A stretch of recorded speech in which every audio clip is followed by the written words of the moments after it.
and he'd used me that weekend.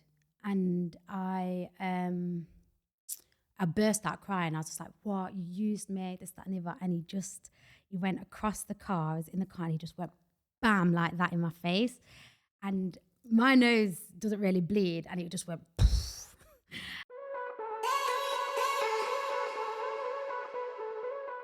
Welcome back to another episode of Girls Know Nothing. Some of you will recognise today's guest as a blushing bride from our TV screens. Married at First Sight UK has caused a little bit of a stir when we see brave singletons marry a complete stranger. But like with many reality TV contributors, they are much more than we see on TV. Chanita Stephenson was a social worker prior to looking for love in a very unconventional way. So welcome to the studio, Chanita. Thank you. Obviously, I would first recognised you from Married at First Sight. I have a really weird obsession with the show. I'm like addicted to watching it. But I would love to be on it, but the idea of marrying a complete stranger absolutely terrifies the shit out of me. And rightly so, to be fair. Yeah, like what was the like logic behind it of you doing it? I was having a bit of a crappy time on dating apps, and I just kept getting the same type of guys. And my friend was like, you should apply for this. And I was like, no. And I literally put it off for 2 months. And I thought, you know what? I was bored one Sunday. I thought, you know what? I'll just do it. I'll do the audition tape, because that's what I'd put off. Submitted my application, just thinking that would be that. And then, I got contacted back and I was like, oh. I've actually been taken seriously. Every woman I've ever spoken to that's been a contributor on a show like that has always said, I've had a shit time of dating apps, so I'm just going to go to the other extreme and apply for a dating show instead. Yeah. But like, you literally married the person. Yeah. I thought because of the style of the show that it might be a bit different and I might not get an idiot as much. Because I'm thinking, if someone signed up for that show, then they're looking for marriage too. They're taking it seriously and they want to settle down and, you know, maybe have more of the same ideologies and morals, all of that. But obviously, I still came out single. But don't quite a lot of people come out single from that show, don't they, really? Yeah, which is quite sad, actually, given how much you put into it. Yeah. Like, it's so mentally, physically, just everything draining. Like, what was the experience like? Because every week you have like a sofa chat commitment ceremony, and everybody, you have to bear everything to everyone. Yeah. What was that experience like?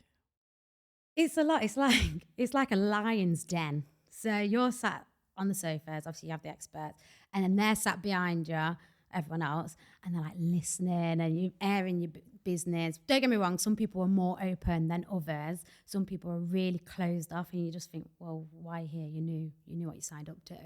But it would be quite daunting because you can hear them whispering or experts might ask their opinions. So you've not just got the experts, you've got the rest of the cast listening and having their opinion and input. But you know what? It lasts a lot longer than it looks.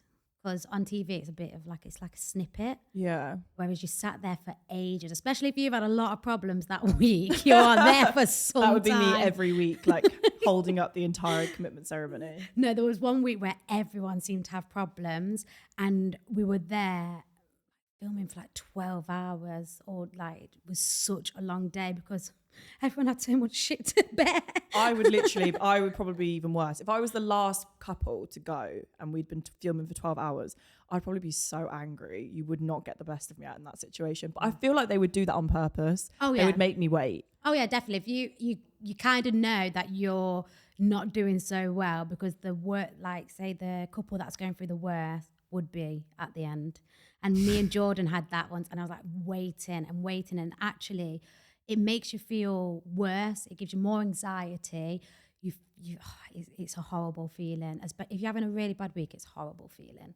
Just waiting. Do you think genuine marriages can come out of a situation like that? Definitely, because with how you're matched, you're obviously it's meant to go off stuff in terms of what you believe in. If you want a family, all of that's looked into, and then you're matched off that basis. So I think it's down to sometimes the individuals as well, if they're willing to put the work in. Like at the minute, Zoe and Jenna are still going very strong. They had their hurdles, but they both didn't give up, and they thought, right, we're going to put the effort in. And I think they're a good example that you can make it work. You know, obviously my situation it was a bit I was gonna different. ask, Mine you was like didn't- more one-sided. You didn't ask for what you got. So what did you ask for? You know what? I will actually admit with Jordan, on paper, I see why I was matched with him. Okay. So where, you know, he had a good job, he had his house, he had the same. Well, I can't think of my words now.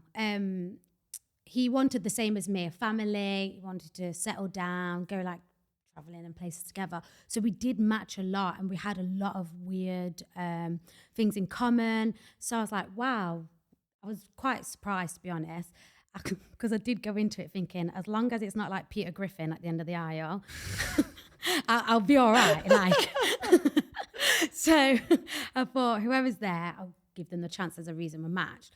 So with Jordan, I thought, fair play, actually. You've not done me dirty. You've actually listened to me and you matched me. Obviously, on paper and reality are two different things. Yeah, don't so I know in that. theory, it was meant to work. Yeah. But then they can't account for Jordan running off after the experiment. So Obviously before you took part in Married at First Sight, you were a social worker. yeah. So what was, tell me about the reasons behind that, like what made you want to sign up to be a social worker? I think my life experiences, I had a lot of things I went through as a child growing up. In terms of like, my mum had me when she was like 16, so I had a single parent upbringing. My dad wasn't really around, and my mum got into a really abusive relationship.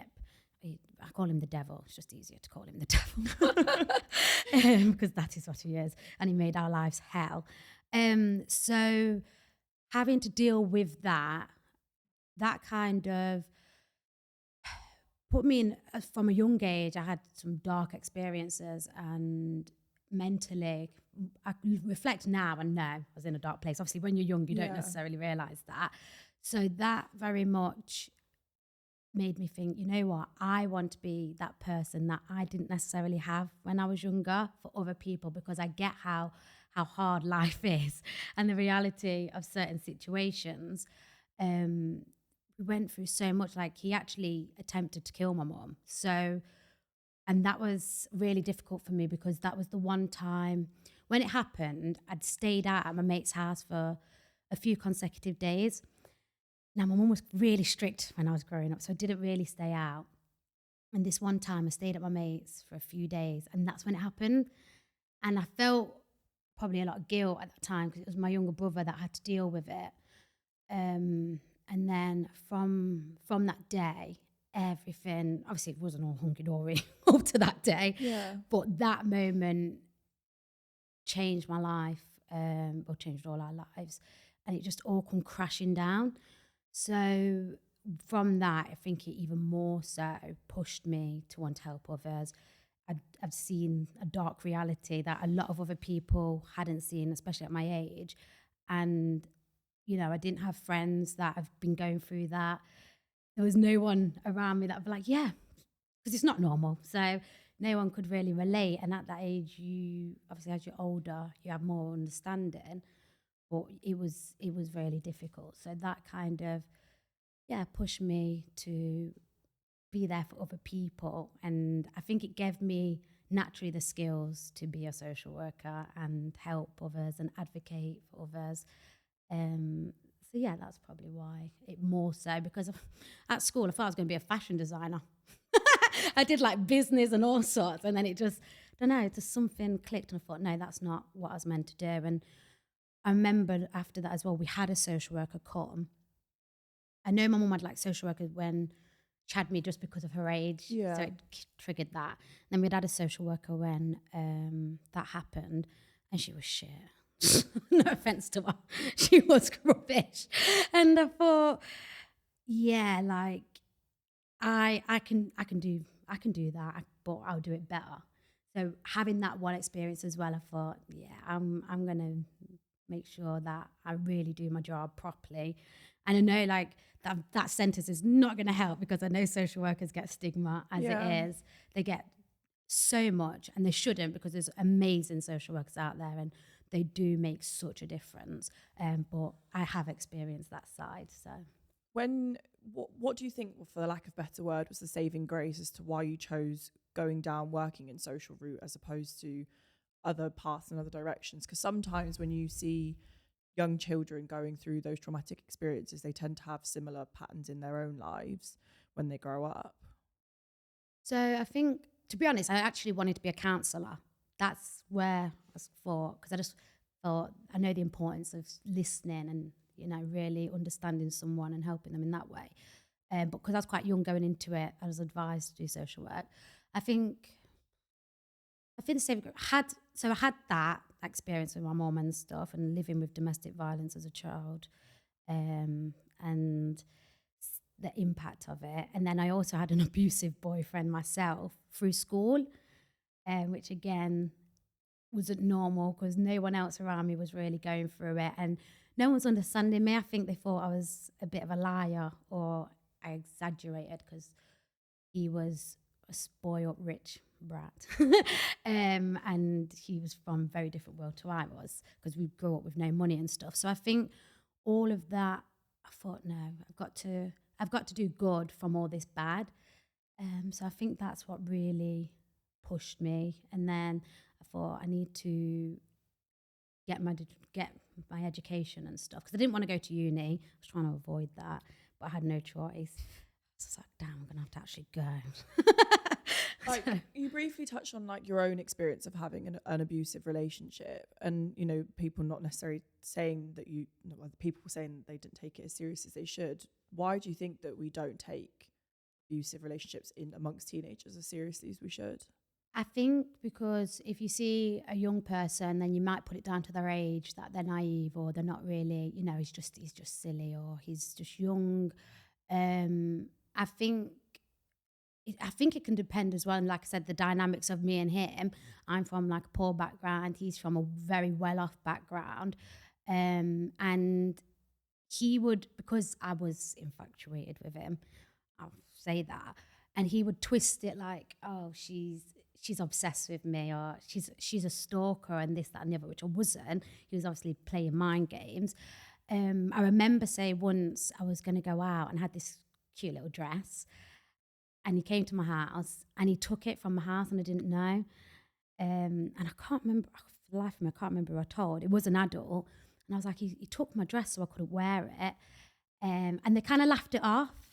And actually, as an adult, I'd like to think more so you'd think, why has he done that? So I think it's not seen as much because, yeah, it's just like, oh, Like silly silly boys childhood. being boys Yeah, type. yeah. When actually he did a lot of messed up stuff to me. And I think domestic, I mean, what is it, like 2013 or something? It's only just changed where they brought in 16 and 17-year-olds classed under the domestic violence law. So I think it's just lack of awareness, and other things might overshadow it, such as like grooming or criminal exploitation and them sort of things. But yeah, it was difficult because like even his friends and that would be like, oh no, I can't see him doing that. And yeah. With young people, do you think that shows that dramatize abusive relationships probably contribute to people not taking it seriously amongst young people?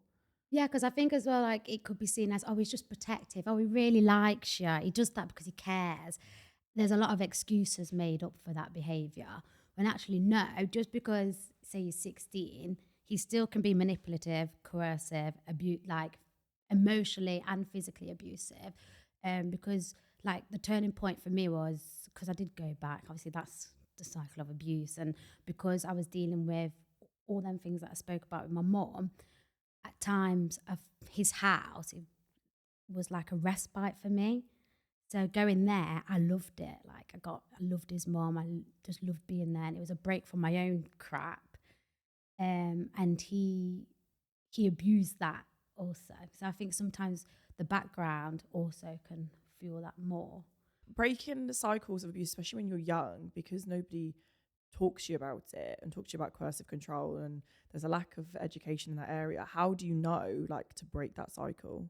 Like, how did you know? Yeah, sorry, that's yeah. So I was like on and off with him. He was like my only boyfriend from like year 7 all the way till I was 18. That's how long I was in love with him or whatever. And it was one day where I'd gone to see him. I thought we was getting back together. He'd made out we was getting back together. Shouldn't have anyway, because like I said, he was absolutely vile to me. And we was driving in the car. He was taking me back home. And he basically said we wasn't. And he'd used me that weekend. And I burst out crying. I was just like, what? You used me, this, that, and the other. And he went across the car. I was in the car and he just went bam, like that in my face. And my nose doesn't really bleed. And it just went poof. And I was just like, wow, this is not okay. So then was near mine and he's parked up. And I was really upset and I was thinking, I can't go into my house like this. Like, my face, I'm crying, and when I cry, I can't stop. Blood everywhere, and I thought, I can't go into my mum like this. So and I was like panicking about the situation I'm in. And I was in the car, and I was like, right, I need a moment. I need to sort myself out. And then he bit me, that was weird. Yeah, like he bit me, and he dragged me out of the car, and I just ran. I ran from the house, and oh God. I'm sorry. And then, I've not told this story in so long. So then I ran to my house and I was crying, but luckily I'd had like a dark blue dress on, so you couldn't see the blood. So I was grateful for that outfit that day. And then I just told my mom, like, oh, we've split up. I didn't tell her the ins and outs, but that was the turning point. And I thought, that is not okay. Like, that's really messed up. And I thought, no chance. This is not happening to me ever again. And it was obviously I'd made that choice, but that's also shown me actually how it is hard to break that cycle. I understand from other people's point of view. You know, people are so quick to be like, oh, why are you back with him? Like my friends at school at that time, they'd be like, well, you keep going back to him. Why are you back with him? And they didn't understand. And then interestingly enough, and obviously I would never wish this on anybody, as they were older, experienced it, whereas I experienced it younger, because it is so much more common than people like realize. And it doesn't have to be to that level of abuse. It can be emotionally or just the coercive or the manipulation and the control. But that was it for me. I thought, no, I'm not letting him do that to me again. And that really pushed me then to think I want to help people in all aspects, because you know, my mental health had been impacted. I'm living with my mum that's dealing with X, Y, and Z from the impact of what she's dealt with. And, you know, how that's impacted her, because that's obviously led to other issues, and how she tried to deal with it. And yeah, it was just a massive ripple effect. And I just thought, I think the thing is with cycles of abuse, people don't realise is that because your self-esteem has been lowered so much when you go through something like that, is that you crave something familiar, or you want someone to make you feel good, and you'll believe that they will change, or that, you know, things are really good for a little bit, and then you get back in and then it starts all over again. Yeah. And I think it's really hard, unless you've lived through it yourself, to try and explain it to other people. But you've been in it and watched it happen. Yeah, I've had best of both worlds, so to speak. But do you think that maybe that was one of the reasons that you wanted to stay so long, because it was a sense of familiarity? Yeah, I think definitely. I genuinely, at that age, I loved him. Like, I was infatuated with him. I loved him, and like, it's one of them, when it's good, it's really good. Yeah.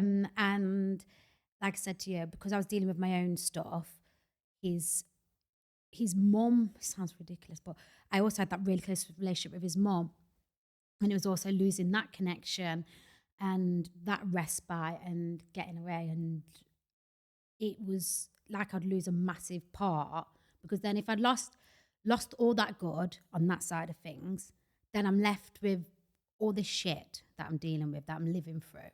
So that's probably why I clung on to it longer than I should have, when really he did not deserve me. And I think it's funny because his mum knew, because she used to always tell me I deserved better.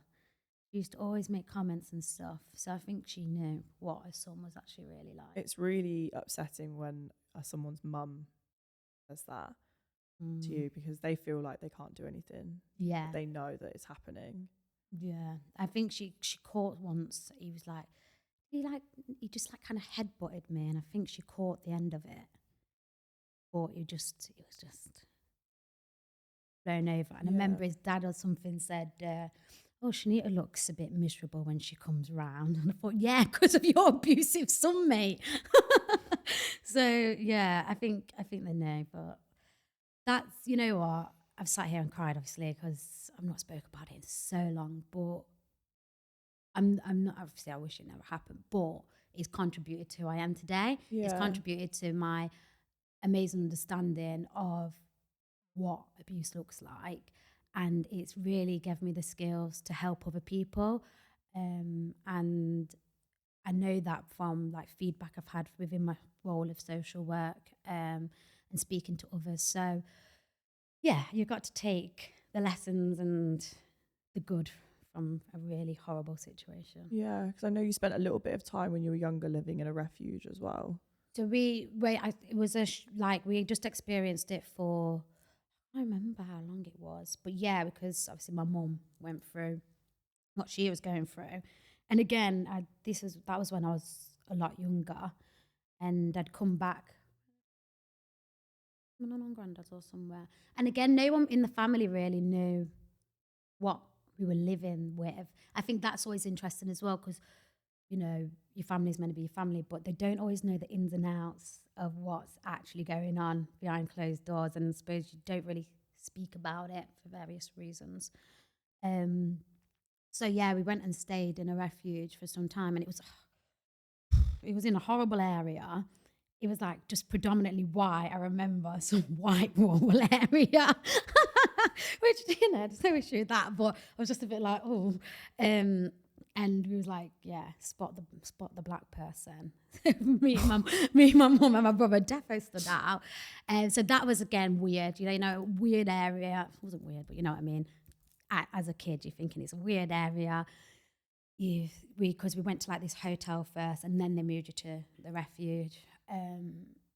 Yeah, it's so funny because, again, I've blocked that out. I've blocked a lot out, I've realised. And yeah, that was just weird, just living in this place.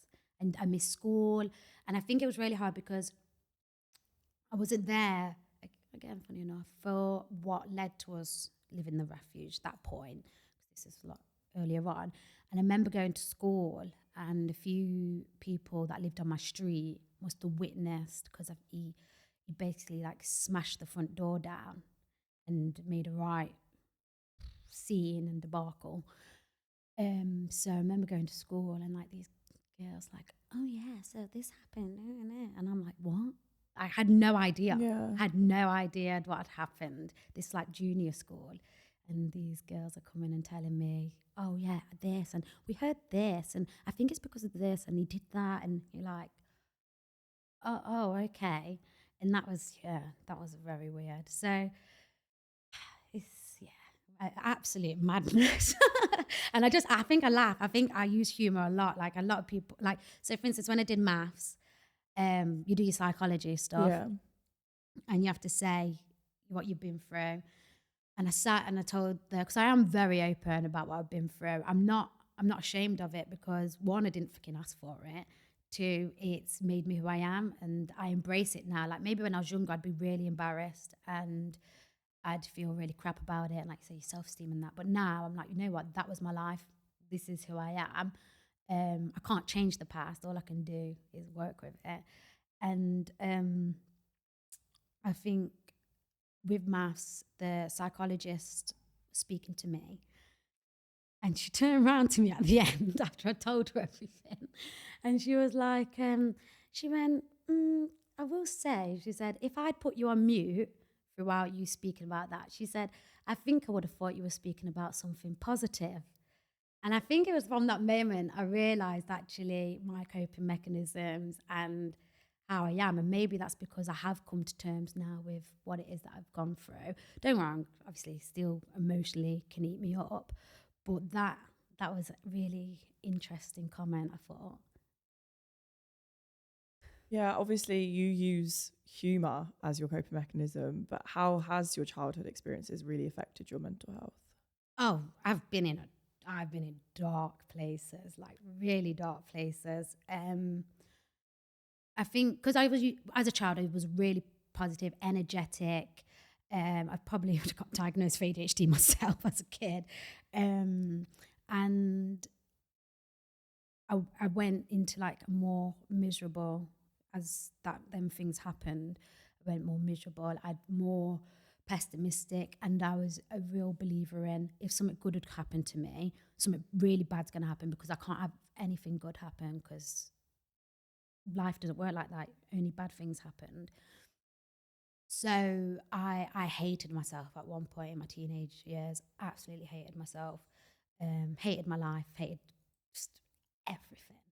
And then I got older, obviously that abusive relationship, I met we won't call Jordan my ex, who I was with for 10 years. And he came at a time where I needed someone to come. And he was like, you're moving in with me. Because them things not only did I live with, they affected my relationship with my mom. My relationship with my mom was horrendous. It was really, really bad. Because at the times I'm thinking, I probably blamed her a lot. Because I didn't understand obviously abuse and stuff. So I was in a dark place. He's come along, and then my attachment, everything like that, my relationship, it was affected with him. But I mean, 10 years strong, like we didn't split up, so I was doing something right. And then after that relationship ended, COVID had just hit. I'd finished my relationship where I've been codependent on this person ridiculously so, to the point we didn't go anywhere without each other. Did everything to get brushed our teeth to get like everything. And COVID had hit. I was living alone. There was lockdown. I'd had a horrendous dental surgery thing go wrong, and it was hitting me. And I was so low. And I remember thinking, I wasn't. When I was a kid, those times I was suicidal. But I remember thinking, I understand why people get to the point they do. I genuinely, I did get counselling, which I'm a big advocate for counselling. Like I recommend it to anybody. But at that time I thought, right, something's got to change. So then I've worked a lot on myself in terms of like what's called like shadow work, where you look at the darker side of yourself, things that trigger you. I got counselling. I had to be signed off work from social work because that's hard as well. You're doing a job where you're helping so many other people and so many people are dependent on you, but then you're also dealing with your own stuff. It just grinds you down and you're just trapped and you're suffocated. So that's kind of what I did. And I just tried to do more positive things, meditation, and I just changed my outlook and changed how I think about things. So now if something bad happens, I'm like, well, that's just making way for something good. And that's kind of how I went with changing, because I get it online all the time, like, oh, you're so positive, and I am genuinely like a positive person. I'm smiley, I'm chatty. That is me. Or I also present on social media when I'm not so chatty or I'm feeling down, because I think it's so important to show the reality of every day is not sunshine and rainbows. Sometimes you're going to feel absolutely crap, and that's okay. And if you need a duvet day and to just chill and unwind, do that. So it's just about loving myself. That's been a big thing. Accepting the past and self-care, definitely self-care, and just not being so hard on myself. I've always been really, really hard on myself, and I'm my own worst critic.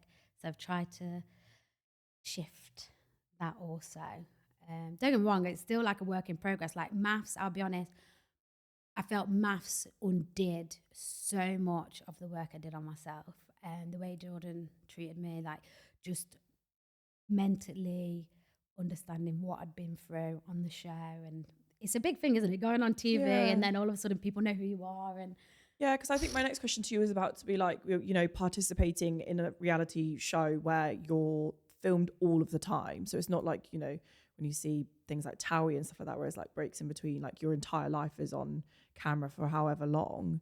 And it is mentally taxing because it's not just like from the moment you wake up, you're on camera. And to the moment you go to sleep, and potentially even when you are asleep. So I was going to ask you, like, how did you cope? Like, how did you carry on that self-care stuff throughout that kind of filming? I think I remember when I went into the apartment, I was devastated I didn't have a bath because baths was so important to me. And I walked in, I was like, "There's no bath." I nearly had a breakdown over that. But I think that's because I was at my the stress level, because that's when I was just starting to really understand the filming. Like you said, Yeah, there's so much to it. And I think I did go in a little bit naive because I was more looking at the social experiment side and the relationship rather than the TV side. yeah, And if you haven't done TV before, you don't know, do you? You really don't. So that, I think my self-care did go out the window. I'm stuck in an apartment with someone I don't know, really and truly.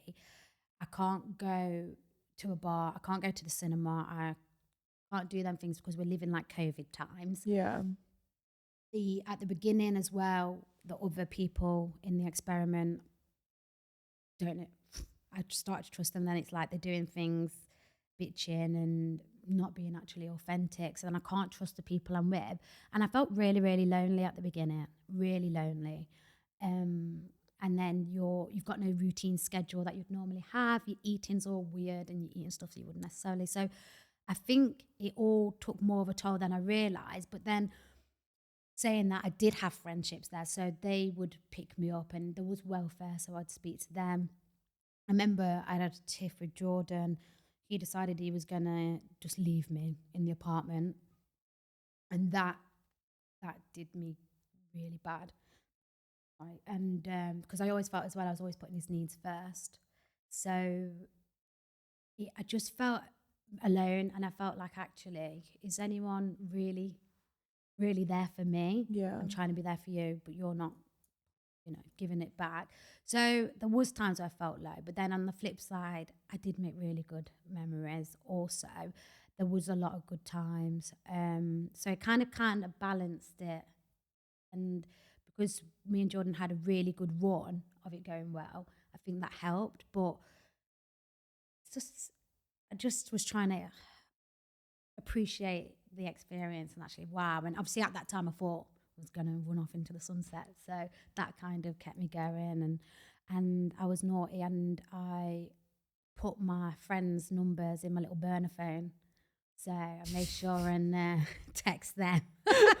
Wait, you have a burner phone? Yeah, so all our phones get taken, but then we get these like little, I say burner, that's so like street, isn't it? Sorry. I don't even know, what are they called? Little phone that's like £10. Oh, were they? You didn't have the big fancy, I still call it a burner phone. Yeah, it's a burner phone. No, yeah, so we had like drug dealer phones, the little £10 ones that can't be traced. It was them. And I didn't even have Snake on it. Do you know what I mean? Like, that's how bad it was. They were really pushing your buttons there.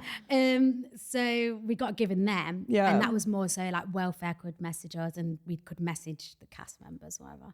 And I got my phone, because they'd give us our normal phones now and again so we could pay our bills and do all of that. So I was like, right, got my phone, wrote my number down. I was like, guys, this is my burner phone. Like, because I thought I can't do this fully without speaking to somebody, because actually no one here actually knows me for who I am. Yeah. And I can't fully trust certain people. So that's what I did. I always thought maths was more relaxed than Love Island. Like you had a little bit more freedom. You could speak to people outside the experiment and stuff. Not really, no. I mean, we got in trouble one day because after that commitment ceremony where literally everybody was just, depressed. There's no one better word to say it. We was like, right, tomorrow we just need to let our hair down. And we all planned to go to the Alchemist. And we staggered it. So it was like, right, you leave and we'll meet at that Tesco down the road. So everyone had like a 5-minute appointment to leave. Duca messed it up because it's just Duca and his big mouth, and told welfare. But anyway, so before this, we'd had a head start from Duke and messing it up. We all went to the Alchemist. We bought drinks and food. It was like a feast. And then so we got a call from welfare, like, where are you? And Zoe was like, I can't lie, I just can't lie. So then the welfare came. They came to the bar? Oh yeah, because sometimes we had to be, what's the word when you like looked after and followed about? I can't think of the word. Oh, I don't know what the word is, but I know what you mean. Chaperoned. Oh, yeah. We had to be chaperoned, right? So he come and he was so angry. He was like someone's disappointed dad. I would have hated to be that person because I would have like loved you guys doing that, but then I would have hated to be the person to it's go because back. we'd all gone, so I think he was peed off about that. And then his face, oh bless him, and we loved Lewis, bless him, and he come and then was like, "Do you want some food?" Trying to soften the blow. Yeah, and he was like. Eating it. So yeah, we couldn't do anything. It was quite strict. Even like with homestays and stuff, it's not what it looks like. It's very, you go in home, you're coming back. It's really restricted. And because they were scared, obviously, COVID. Sorry. So yeah, it was a lot. You're in a bubble, basically. That's the best way. You're in a bubble, and you can't. It's weird. You're out of like reality. When I come back to my life, I was just a bit like, whoa, I haven't got someone knocking on my door at 8. Like, we're going to film. I haven't got cars taking me here, there, and everywhere, or someone bringing me lunch. So coming back into reality, it was strange. Are you planning on ever returning back to social work after maths? I've not like ruled it out, no. But I have taken a break because I get recognised so much, and I don't want maths to overshadow actually my job that I do, and someone being like, "Oh, well, you did this." I'm like, "No, I'm here to do this job." So I've kind of let it so it dies down a bit. Yeah. But I went on maths to get a husband. I didn't get a husband. I got a platform, which has blown my mind and has been because very like I was new to social media in that respect. So I kind of want to bring the two worlds together as best I can. I've got this platform now, so I'm thinking, what can I do with that platform? How can I help others? I want to do something good with it. So now I'm just like in the process of looking at working with different charities and organisations where I can utilise my platform, working with them and speaking about my experiences to then help other people that have been in the same situations. So that's kind of where my headspace is at now. Yeah. What do you think you'd say to younger self? It's gonna be all right. You've got this. Like, yeah, it's gonna be horrible at times. It's gonna be really bad, but you're gonna come out the other end, and actually, you're gonna surprise yourself. You get your degree, everything that you've ever wanted to achieve, you achieved it, and just keep trying, even when it's bad times. Okay. And I think the best thing that I read once is sometimes when you feel that you're being buried, actually you're just being planted for better things to bloom. So that is what I kind of keep in my head. Yeah, no, that's really nice. I think as well, what would you say to somebody that was listening that was probably like is going through what you've been through in the past? I'd probably say it might be hard now, but it will get better. There's people out there that you can speak to. There's charities, organisations that can help. Do not feel alone. And even if you are in the most darkest of places, you've got this. You've got the strength to carry on and see the light at the end of the tunnel. There is a light, even if you can't see it. So that's what I'd say. And just love yourself and remember like how amazing you actually are. Just because someone else is saying X, Y, and Z, no, it's about how you feel, and just remember you're amazing. The last question I want to ask you is, what would you say to people that doubted your ability to be successful based on your childhood experiences? How you like me now? No. I love that every person has exactly the same response. Doesn't matter which way I flip the question, they have the same response. No, I was going to say, look at me now, bitches, but I'll refrain. She said it anyway, so. Yeah, because it's funny, at school, I was seen as the distraction, I was chatty, and that's probably because I was going through everything. And I remember this one teacher, I couldn't stand him. He was an idiot. He was an idiot. It's not just me saying that. And he turned around to me once and he was like, "You don't do well with authority." And he was just really horrible to me. And then I remember laughing once, like, "Oh, now I'm in an authoritative job." So I didn't like authority. I became authority. You should look him up on LinkedIn. I'm sure he'd like to know. Oh my God, yeah. Oh, he was, ugh. But yeah. So that's what I look back at. I think a lot of people doubted me, especially as well because I've been told so many times, given what I've gone through and my upbringing and stuff, I probably should have been on a complete different path. So I take a lot from that. And I think, again, anyone else who's dealing with that, you can break a cycle. Believe me, you can break a cycle. You can change your path. If you don't want to deal with something or you're thinking, no, this isn't for me, go do you because, yeah, you've got this. So that's probably what I'd say. Oh, amazing. Thank you so much for honestly, the stuff you talked about. First of all, I'm sorry that you cried. Oh, no, sorry. I'm an emotional person. I have a habit of making people cry and I don't actually mean to do it. So I'm sorry for that. But I'm really grateful that you came on and shared your experiences and were really open. Thank you for having me. No, and I can't wait to see what you do with it because, there's a lot of people out there that look at contributors to reality TV and just assume you are going to be one type of person or you're just going to do the same thing. So, I'm really excited to look and can't wait to see what you get up to. Oh, thank you.